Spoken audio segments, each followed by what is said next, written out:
to In Residence. I'm Keith. And I'm Laura. There we go. Oh, you're not even looking at the camera. I know, I'm sorry. All right, I we're set live. down my bottle of wine. Yeah. What are you drinking? I'm drinking, let's see, I'm going to show you. What do you say that? You took French? Oh, I can't. It's too far away from me. The rosé. Yeah, I don't know. Yeah. So, it's kind of a rosé of something, but good stuff. Nice. How about you? What are you drinking? Yeah, a red. I think it says Heritage Red from California. Okay. I would say Boggle, but I'm guessing that's Bogle family. Okay. 2022. Nice. Yeah. No. But this is pretty typical. You go for the reds, and I go for whites or rosés. I'm cold, so. This one? No, like the weather. So like when it gets a little warmer, I'll have some rosé and a little white, but. That's true. Yeah. Yeah. Anywho, all right, so we're going live. Yep, we're live. Yeah, and we got some questions from people. I don't know if you had anything else you wanted to talk about before that. One thing was on my mind. Mm-hmm. Yeah. We have, so are they barn swallows? Oh, yeah. We have barn swallows. They're trying to build a nest on the top of like the top casement of our front door. Mm-hmm. And they did last year, right?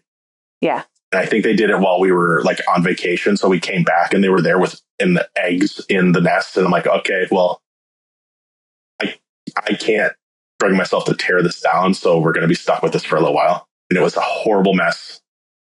So bad that I'm like, okay, maybe we should have torn it down and just been like horrible people to animals. But I know. Kind of.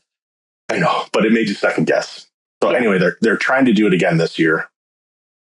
And we washed it off before they could kind of get anything started.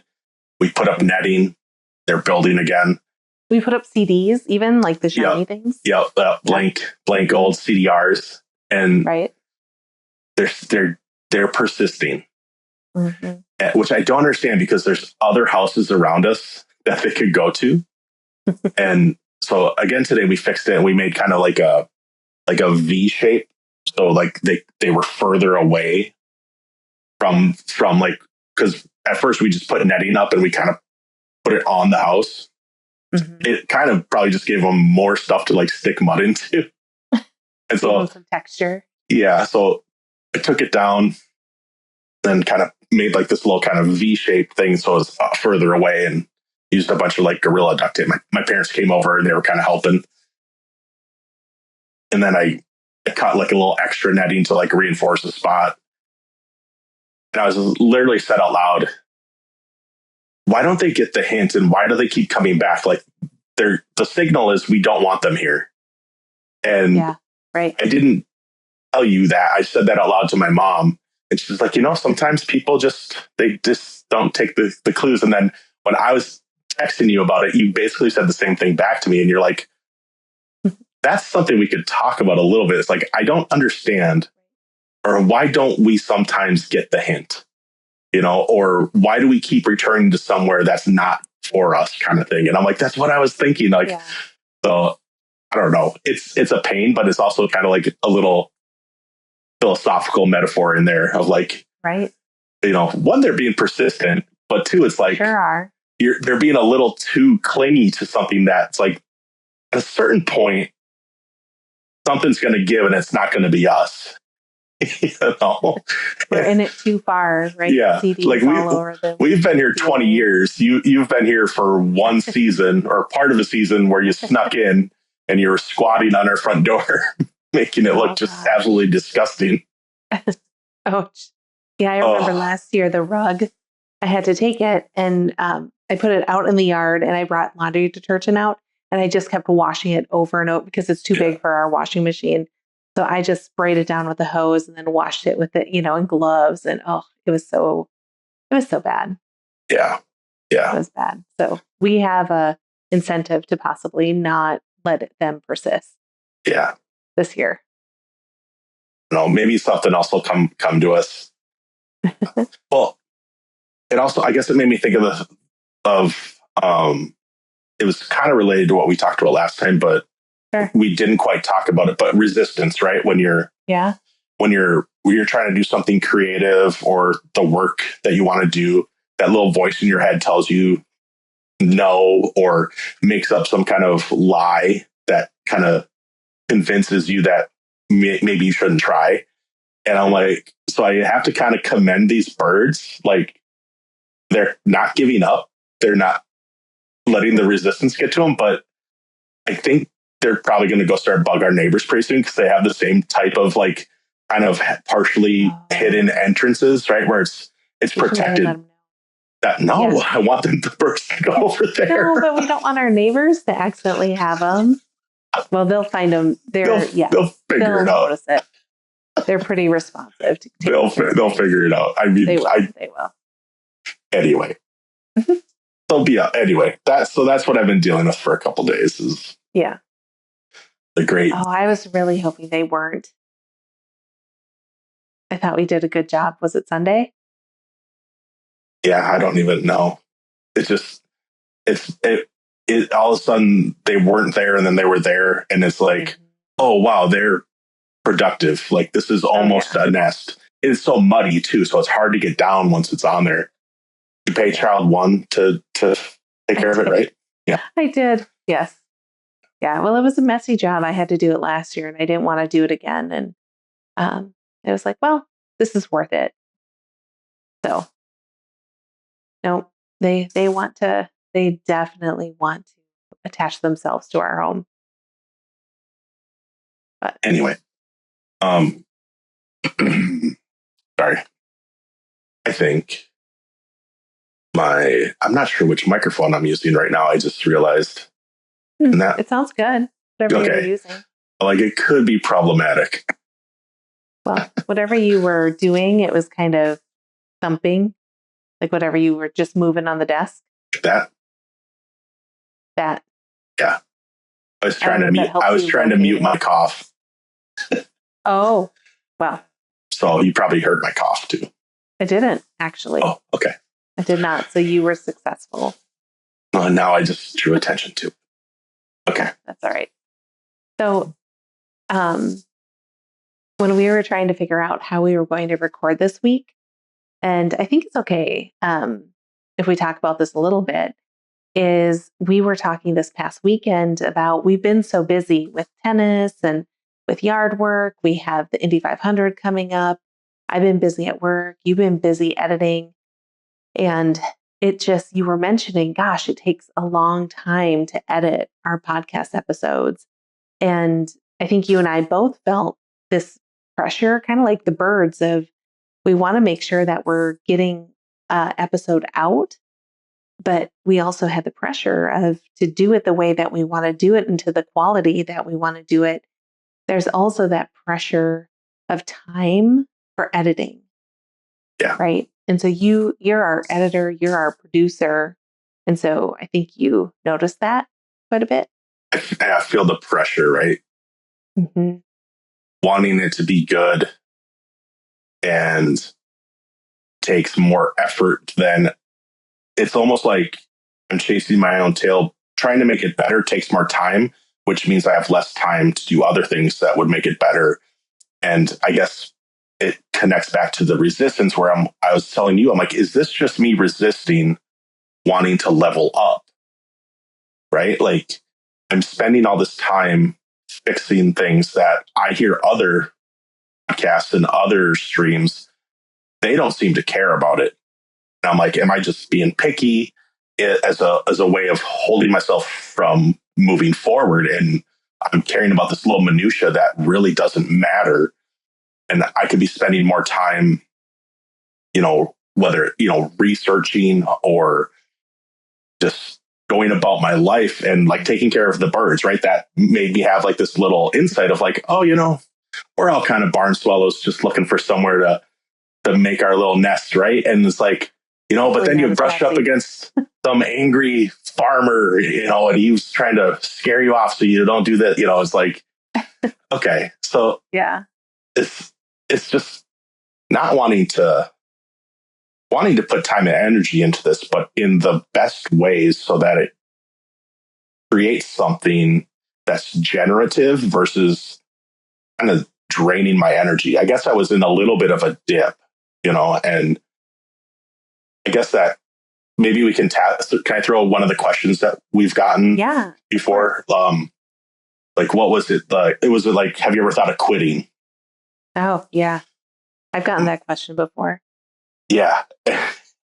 It's like, and I'm like, about once a week, like, oh, really? You've thought it, you think about it?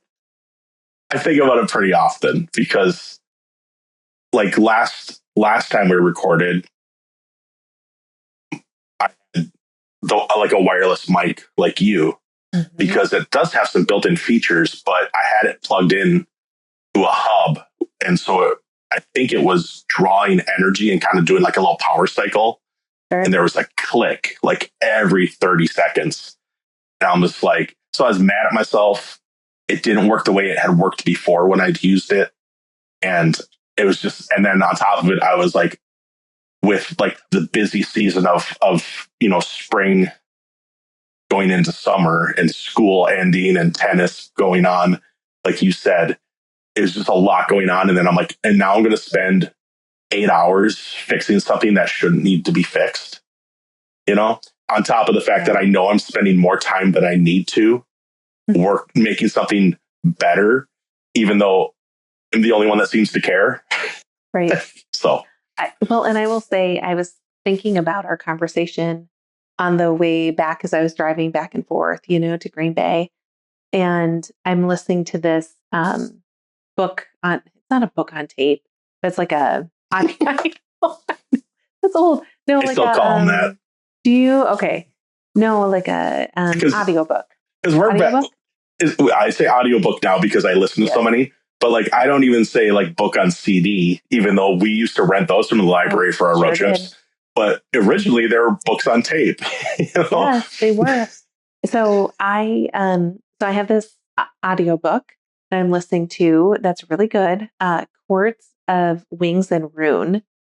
For people, if you know, you know. But I noticed a couple different times where the person that's reading the book obviously stopped and started recording on a new day. Oh yeah. And I'm like, oh, Keith would definitely hear this. And I'm like, I'm not going to be able to get into this like at this point. And then it just fades away, and it's the new tone. You can tell for about 40 seconds when they do that. And it's really interesting to me that I can pick up on it, but I do. Yeah. And sometimes it's pretty stark. And I'm like, ooh, somebody should have flagged that and said, hey, let's punch this in and like, let's redo this and see if it can sound a little bit more like the chapter right before or the chapter right after, Well, and I will say, I know you spend a lot of time on the sound, and people that have talked to me and about the podcast have said, gosh, your sound is really good. Like that's all Keith. Like you spend a lot of time because you care about it. But to be able to ship an episode this week, I can't remember if it was you or me. We said, well, what if we do a live and then release it as our episode? So we push ourselves not to be precious. Mm-hmm. As I'm saying all these S's, I'm like, oh no. Yeah. All the sibilants. What is it? I don't have sibilants. Yes. But let's try and put something out there and do something that's fun, that gets us to connect. And so we decided to try and go live and see. Yeah, it's a little scary. And I'm like, is it scarier to go live, or is it scarier to release something that I'm not editing? And I think it's the latter. Like, okay. Like I don't mind being live, but like the idea of like listening back or getting the audio and putting it out as just audio format, I'm like, I don't know if I can do that. And you're like, you better do it, because that's the whole point. Is gotta do just it. This is what we're doing. Yeah. So I'm not recording this separately though, so I'm going to have to download it from YouTube. I just thought of that. You got it.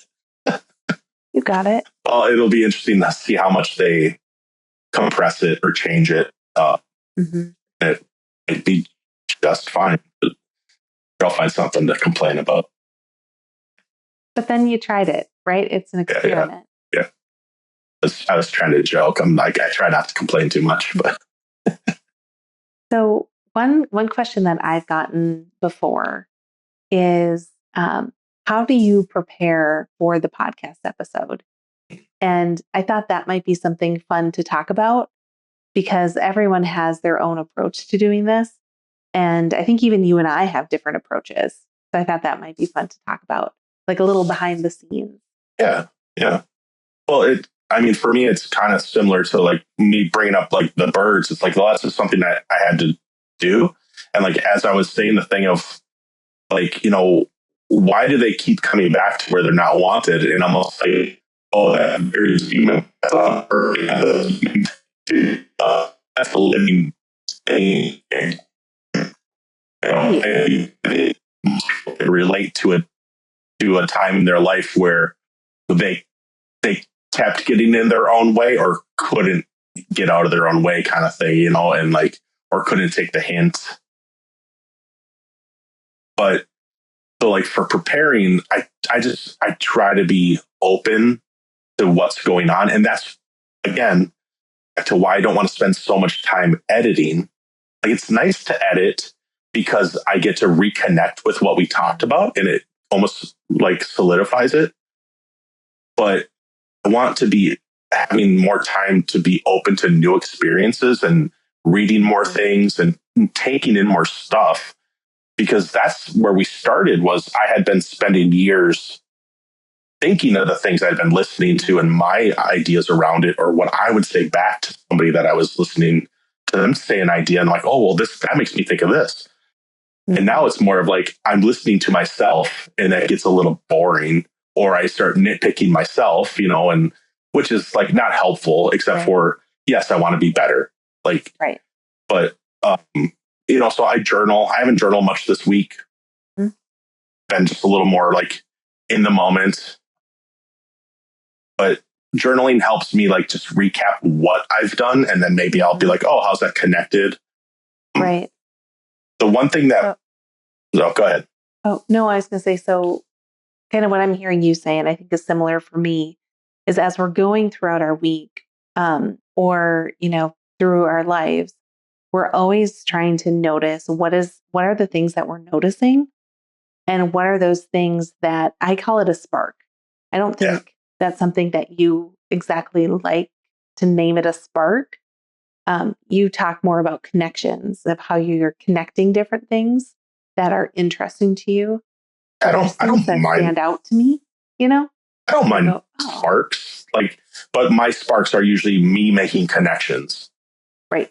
And so like the connection I made here was like, I was talking about the birds, I was like, oh, that's connected to how we were thinking of talking about resistance again. And I'm like, oh, well, there's an example of in real life where I'm seeing resistance happen. And guess what? I'm the resistance to those birds, and I'm the resistance to myself with editing. Right. And so another thing that is tricky is that, like, I want the podcast to be something that's like a upper echelon type thing that's helping people.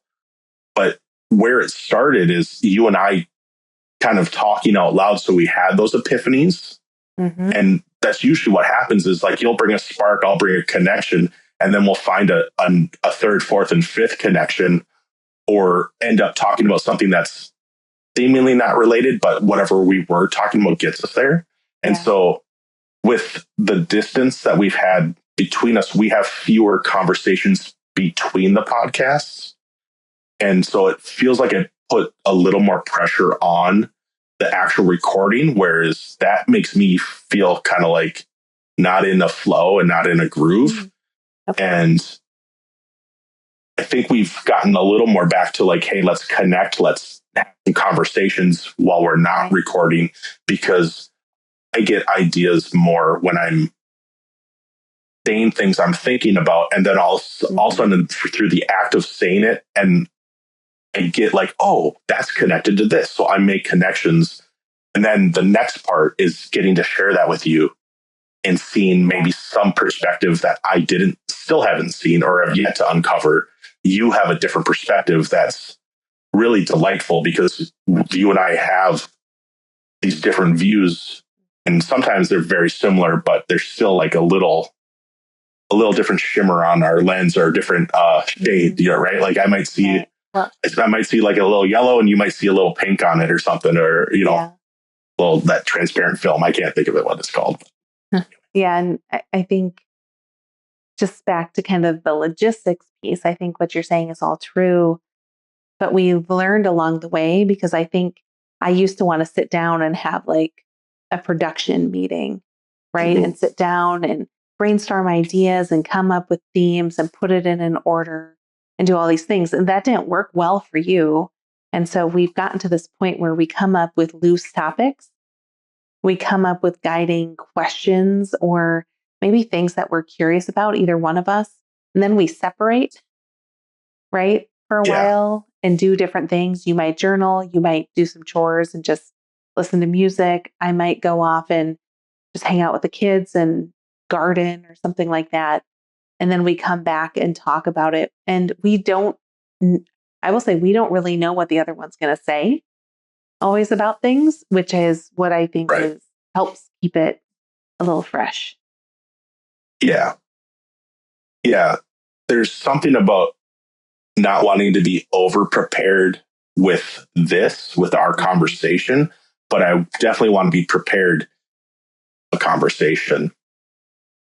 And a lot of times when I feel underprepared, it can be hard, but I think sometimes it goes right back to, that's why I feel like I need more time to prepare versus the post production. I would need more. I got to stop hiding and trying to fix something or polish something, and I need to put that energy. It's just like when I was in the cabinet shop. It's so much easier to prep and sand before you finish, because if you didn't get the cross grain scratches out before you put the finish on, you're sanding back and stripping like 3 layers of finish, the stain, and you're having to reapply it all, And so I'm very, that's like where my perfection comes in, is I would apply it in that type of scenario. And now I know it's like, that wasn't perfectionism. That was me holding myself to a standard and to a spec. And I want to make sure I keep doing that here, but on the front end, not at the back end, kind of chasing down the things that I didn't give enough attention to at the beginning. Yeah. And so, but like you said, if I feel like it's too scripted, or that we're trying to say, okay, and then you'll say this, and then I'll say this, and I'm like, that's not us, and that's weird. Like it's not a scripted podcast. This is hey, let's put some thought into these ideas or themes that have come into our lives over the week or last few weeks, or however long we've been thinking of it, and then let's talk about it with each other and see if we can, enlighten each other, or like, turn on a light is kind of what I mean, or just help somebody work through a problem even. Mm-hmm. Yeah. Yeah. The journal, I think the journaling is helpful, like you mentioned, but as I said, I think I get more out of being out loud. Right. So I want to make sure I do a little bit more of that, because there's just something there that helps me.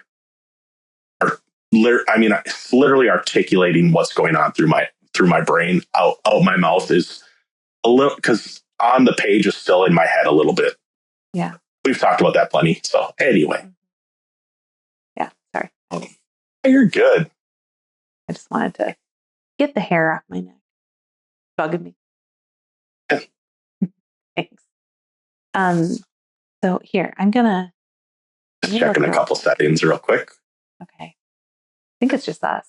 Do you have I bet there's people watching, or the people will be rewatching. So people that are rewatching and not live, or if you snuck into the chat, I'll pull it up and you can ask us a question if you want, or leave a question in the chat and we'll address it the next time. Either we're recording session or a live session, but are you pulling up the list of questions now? Yeah. Okay. Yep. So I think we just covered the one that I've gotten quite a bit is, do you rehearse at all or just wing it? Right. And so, I mean, I think to answer that, we wing it, but we prepare. We don't really rehearse. We prepare. But we don't rehearse, we prepare, and then we kind of wing it because I never feel prepared. That has been a theme that has gone way back to the beginning. Yeah. Where I remember there was a couple times, and I hope it's okay that I share this, really early in the podcast where we would be recording. We weren't doing video yet. Yeah. And there was a couple times you just be like, nope. And you just you're like, okay, I think we should just end this podcast. Back to the other question. Stop. Have you ever thought of quitting? I'm like, yeah, sometimes in the middle of recording, I'm like, we shouldn't be doing this. Right? Yes. You have done that. So it's, I get a little surly sometimes. Well, it's because you want it to add value to people's lives. And so do I. And yeah, it's a vulnerable thing to put ourselves out there, right, on a podcast. And I know I've talked about this, but more and more people are finding out like, oh, Laura has a podcast. Right. And I was just like, oh my gosh, people at work know I have a podcast. That's a whole thing to just partially ignore, or I'll get too shy to even show up. Right. But I think it's good though, because I like our project together. Yeah. And I like this time, even though I know we could do this just in our, chairs with Sunday morning coffee, which we do. I like this connection time too. Yeah. Yeah. We're both creative, right? It just comes back to like us not letting resistance get the better of us and for us to keep moving forward, so anywho, what's the next question? Another question. Let's see.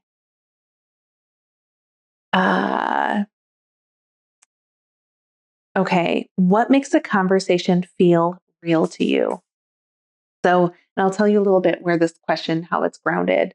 When people are asking me this question, they say, gosh, it feels like we're part of the conversation with you, that it feels like you're simply having a conversation and it's real. And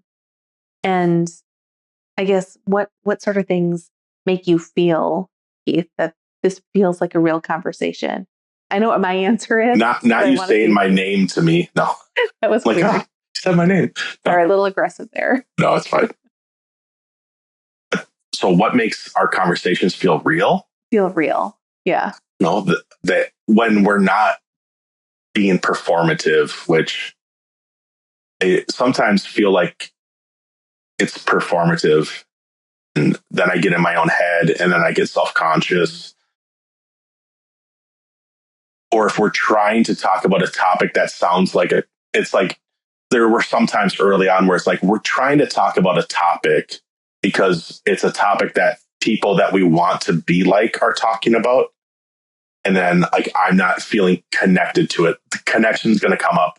I need to feel like some sort of a connection, I think, to what we're talking about, or feel like I can add value. Like if you're talking about something that's very personal to you, like maybe like if it's like you as a woman in higher education or in the executive suite, that's fine. And that actually gives me the ability to sit back and to be a good listener and to offer words of support or ask questions. And sometimes I think early on, it made it feel like, oh, I don't have enough to say. I don't know how to talk about that. And so maybe I would feel a little insecure, but then just realize like, oh, this is great. All I have to do is listen and I don't have to say anything. So just find a different way to connect to the material. But it's not that hard for it to feel like a real conversation, because kind of like what we said before is like, that's what it is like, we're not rehearsing, we're not writing a script. Yeah. You just cut out, and that was really weird. Oh. Like your video cut out. That's not good. Am I back? Yeah, as far as I know, it totally shocked me. So anyway, technical difficulties. Yeah, I'm over there. I'm back on YouTube. I need to make an image card of that. Of like, you remember I'm watching The Simpsons, and like the reporter, I think Kent Brockman, he would go off on like a little tirade. So they'd make like it was like a little image of his head with like a cuckoo bird coming out of his head and like a couple screws. I think if anyone listening they'll get that. But I want to make like a little technical difficulties, like a little transition screen I can put up if something ever goes wrong. There you go. Sorry. Anyway, okay. Well, you addressed the question now. Yeah. So, the question of what makes conversation feel real to me, and I think it goes back to how we've decided to prepare, right? Where we have general consensus about a topic, we think about it, and then we come to the table and have a real conversation, right? Like one that you and I would have.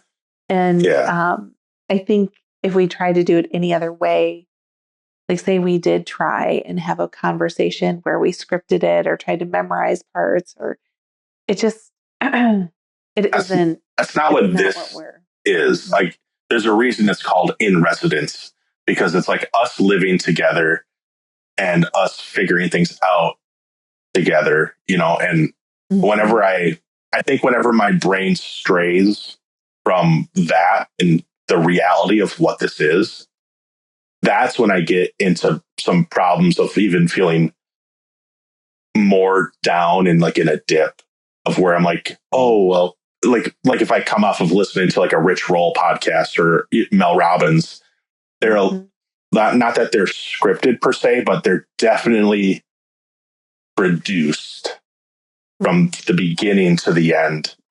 And again, not that we don't want to be prepared, but I think the fun of this is having an idea of what we're going to talk about. And sometimes you'll give me two ideas and I'll be like, those are both connected. And this will be fun, us talking about them and me showing you or telling you why I think they're connected. And then I could be wrong or I could be right, but in a different way. And I think that's the whole point of having conversations with people, let alone your wife, Mm-hmm. I will say sometimes when you say that, like, oh, I think the three things you sent me are connected. I'm like, I want to have 3 separate episodes. It's like, no. I'm like, you better send me like 12 ideas then, because I know like you talk about how I'm very concise, and like when I edit writing, I strip it down, and I'm like, you only sent me like 14 ideas. I'm like, this is maybe 30 minutes of talking. Like, or yes, that's it. Like, what are you going to say? You're going to read those sentences. I'm like, I don't know what to add to that. Like, it's like, again, that's just resistance again. It's like my initial thought is like, okay, so what? And then I'm like, dude, like, go drink some water and go write for a little bit, and like just or go for a walk and let the idea percolate a little. Yeah, absolutely. All right. I'm gonna wine break. Hold on. Oh, wine break. Okay, I'm gonna look for another question. Good. I'm joking because we wrote some of them down. Mm-hmm. You mean we're prepared? Well, no. Well, it's good to prepare. I don't know what you're gonna say. Oh my gosh. Okay, so we didn't even talk about this one. But what made you start the podcast together? I get asked that one quite a bit too. Of what made us start.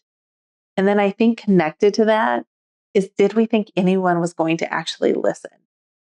Right. So it's those early days of the pod. What made us start? You did. I did? So I was thinking about this for a while. Okay. So, because because it's the first thing you sent me on the list of questions that, and I'm like, what made us start a podcast together is together is very important. Mm-hmm. So I've been talking about wanting to do a podcast for more than 5 years from when we published our first episode. Right. Like I have a document that has a date of 2018 on it. And our first podcast of like me wanting to make, create, build, like my idea of like a media company or like stuff like that. And like in there is like a podcast and, or like in my head and in my heart was like, I love listening to these podcasts. I like watching like these people build things. You know, I was really working in a workshop, but you know, in the cabinet shop, and I was, you know, building stuff for our house and finishing the basement. And you kind of helped me kind of work through like almost like a strategic plan, right? I did all the Post-its and big poster paper. Yeah, and ideating and all these things. Mapping. Yeah. Mm-hmm. And all these things are like, oh, this is what you do. And you're like, yeah, this is what I do. I get paid to do. This is why we have a house, because this is what I do. I'm like, oh, okay. What I do. To take advantage of this, you know? Mm-hmm. But like, just it's the reason I call you the instigator is I think the reason that we started a podcast together is because, and you can tell me if this is true or not, but I believe that we did it together because you saw that I probably wouldn't do it unless you helped me do it. And that you were a little bit of like, I need to make sure that it was another example of I need to help Keith do the thing that he says he wants to do, but he's maybe a little too scared to do. Mm-hmm. Yeah. Huh. I'm sure I don't mean to say you did something because I wanted to. I'm guessing there's more of a reason of why you wanted to, but I'm saying it to maybe thank you in a way for being the person that can see me and see the things that I want. Yeah. And realize like he simply needs a little support and a little bit of a nudge. Mm-hmm. Because you saying, I want to do this. You keep saying you want to do this. I want to do this too. Let's figure it out. Flash. That means Keith, figure this out and we're going to do it. Mm-hmm. And what did I do? I dove in and I made sure we had microphones. I made sure I knew how to connect it. I figured out how to to your disbelief, I dove in, right? Like you're like, oh, there he goes down that rabbit hole of like, what's his hobby this week kind of thing. Like, or what do you call that when you what's his obsession this week kind of thing? Like, I'm like, oh, you just gave me something to obsess about and to over index on. And then I have you there to say like, okay, it's good enough. Let's start. Yeah. So I know we recorded for the first time on my birthday. So it was in April. What year was it again? 2023. Yeah. So we've been recording for 3 years almost. Recording for 3 years. Yeah. We shipped in September of 23. Yep. Because it takes time, right, to figure it out. Oh, it took a long time for Keith to jump off the diving board. Sure did. April to September. Like your little toes. Yeah. You're like the Tweety bird, like pulling my fingers up. So I let go of hanging onto the diving board. Yeah. So that's interesting because from the starting the podcast, because I know you wanted to start one and I hadn't been listening to many of them. You had listened to a lot of them. All day. Like it's all right. Like all day. Tim Ferriss, exactly. Brian Koppelman. You right. Filament. And because I worked in a factory. Mm-hmm. I'm like, I can listen to stuff. This is amazing. Right. And so I hadn't really listened to a lot, but I knew what it was. I knew other people listened to them. You and I were both. So the whole premise at the beginning, what I thought is that we both like to be creative. So I grew up, right, like painting and I don't know, like I was going to say yarning things. Yarning's not a thing, I don't think, but like painting things, like making friendship bracelets and beads and jewelry. And like I sewed our Christmas stockings, right? Like things like that. dipped pine cones in wax growing up and went to craft sales and sold our wares. Crafty, right? I'm crafty. Yep. Yeah. I like crafting. And so, and you like woodworking and building guitars, right? And doing different things like that and making digital art. And it was one of those things where I thought, gosh, that's a great place for us to be able to connect and to talk about creativity and how we tap into creative outlets. I never thought this podcast was going to be about, and actually, I think at the beginning, I was kind of like anything related to work, leadership, women leadership. Personal. It's completely off limits. You didn't want it to be too personal. And I'm like, what are we going to talk about? Like, right. I thought it was going to be like a podcast version of Amy Poehler and Nick Offerman on Making It. Oh, because they had done Making It. That's right. Yeah. I was like, oh, we could definitely do that, right? Like be the crafty people that just talks about our projects and anything. And I'm like, but for me, I'm like, you see how long it takes me to do a project. I'm like, this isn't sustainable. Like, I still reference on this podcast a deck that I built 4 years ago and finishing the basement, which was like 7 or 10 years ago. Mm-hmm. It's like that because this has become what I craft, right? Like, right. But anyway. So, yeah. So I feel like maybe I did say like, oh yeah, let's do it together. I knew that it would help you jump off that diving board or decide to climb the ladder to the diving board. I'm thinking you're on like a high diving board. Oh, yeah. I don't like heights. You do not like heights. But, and I thought, gosh, you know what? No one's actually going to listen to this. But when it came to you releasing our first episode and then a second, then a third, then a fourth, etc., you were the one that was putting it out there in your communities that you're a part of, sharing it with friends. It took me an entire year to even mention it on Facebook. And even then, I think I put a picture, I could go back and look, a picture of like little caterpillars on like some dill plants. And it said something. And then at the very end, it's like, oh, by the way, I have a podcast that I've told no one about. Bury the lead. Yeah. I did.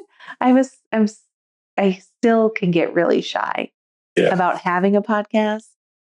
But you've been doing better this year of like putting some stuff out about the episodes coming out.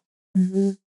Well, and at first, I think one thing there was some safety in not having us on video.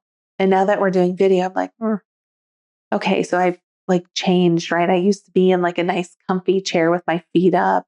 And now I have to be in like more presentable. And I feel like I had to put makeup on and do my hair and I don't, right? Like, but it's a different ball game, I guess. Yeah. Well, it's like for how much I can say like, well, I don't care about that and you shouldn't have to care. It's like, it's not up to me whether you do or don't care. And really when it comes to me being on camera, I think I'm way less natural on camera than you are. You know, you have more experience speaking in front of crowds. And if I get in my own head about how many people are watching or listening, I get in my own head and I get like a little jittery about it a little bit, or I'll start to ramble. And exactly. I mean, that's true. Or I used to, like now it's not too much, but like as I edit, sometimes I'm like, okay, I can edit this, but it's a little trickier with video to edit and do stuff. But I think there was a question about that too. Let me see if I can pull it up. There was one about that, and I don't know if it was exactly like that. I'm trying to remember it. Here, let me look. I have it here too. Okay. Maybe it was the rehearse or like was there something like what's the hardest part about being consistent? Yeah, what's the hardest part of doing a podcast consistently or something like that? Yeah, and I do it. I don't mean to bring it back to, but it is editing it and making it, it's gotten easier. Like editing for like continuity or for structure is so easy now. And so what I'm stuck up on, or hung up on, sorry, I mixed up a phrase like you do. You usually do. That's hilarious. All the time. It's all right. I don't Combine two phrases. Yeah. Like, what do you call it? Do you call them pot mitts? Pot mitts. Oven mitt and this pot holder. I'm like, you call them pot mitts? Like, that's amazing. But like, I get hung up on getting rid of like some of our plosives. And again, this is inside baseball. Sorry, people, for thinking about this, but trying to not have the plosives and the harsh consonants and the really whistling sibilants, which now I'll probably start doing again, which I maybe haven't for a while. Talking about it. But I will say, if people are listening and they notice and they appreciate Keith doing all that time, let us know. Yeah. Or if you're like, hey, you know what? Like, I get it, but you probably don't need to spend lots and lots of time on it. It's not as bad as you think. I feel like that's feedback that people are too afraid to give. And and again, it would be like the most safe place for me to live would if someone said like, no, you should definitely spend 18 hours a week making sure you get rid of the harsh consonants. And I'd be like, oh, I was right. But it's probably not true. So maybe if you have feedback for Keith that he doesn't need to spend that much time on it, let us know. Yes. So I'm trying to shift him from hours and hours of editing to something that feels a little bit more doable for him. But yes. So, okay. So the hardest part is not the editing anymore. It's still feeling like what we're saying is worth anybody's time. Like, I ask you a question. Okay. What do I usually say after we press stop after recording? I normally say, well, what do you think? And you said, I don't know. I'm like, it felt kind of weird. And then I go back and I start editing. I'm like, this is pretty good. Like, it's like, where was I during, like what inside of me is making me think that it's not good enough? And I'm never going to get rid of that. Like I think it's always going to be there, but I figured out how to manage the feeling of it's not good enough, and I'm not quite sure how, but it's usually just facing it and being like, okay, like to walk away for a little bit and then come back. And with a good night's sleep and getting back and like re-listening, I'm like, oh, like we said something that's, I think, helpful, Yeah. But for me, that's the hardest part, is feeling like what we're saying is worth somebody's time. And then secondarily is like, it is time consuming to produce it. And but that is almost nice.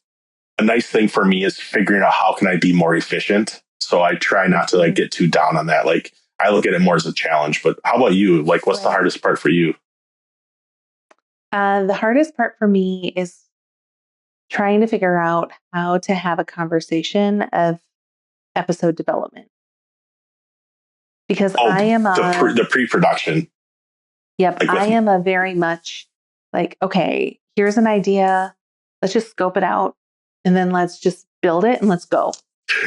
And that is not how you work. You'll text me. We're in the same house and you'll text me from upstairs and I'm down here and you're like, hey, do you want to maybe get together and just like talk a little bit about like what we might talk about when we record? And I'm like, no, I'm not feeling it.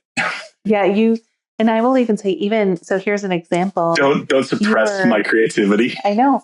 You were here a couple weeks, like probably a month and a half ago or something. We might have talked about this already, but we decided to go up to Door County and I wanted to do an errand. My mom wanted some salad dressing. So I said, let's go for a drive.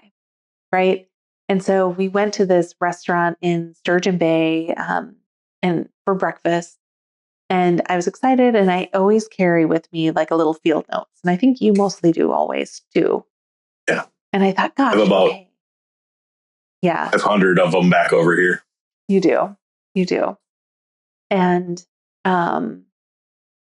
So I was like, okay, this is great. We've been awake for several hours. We've already had coffee.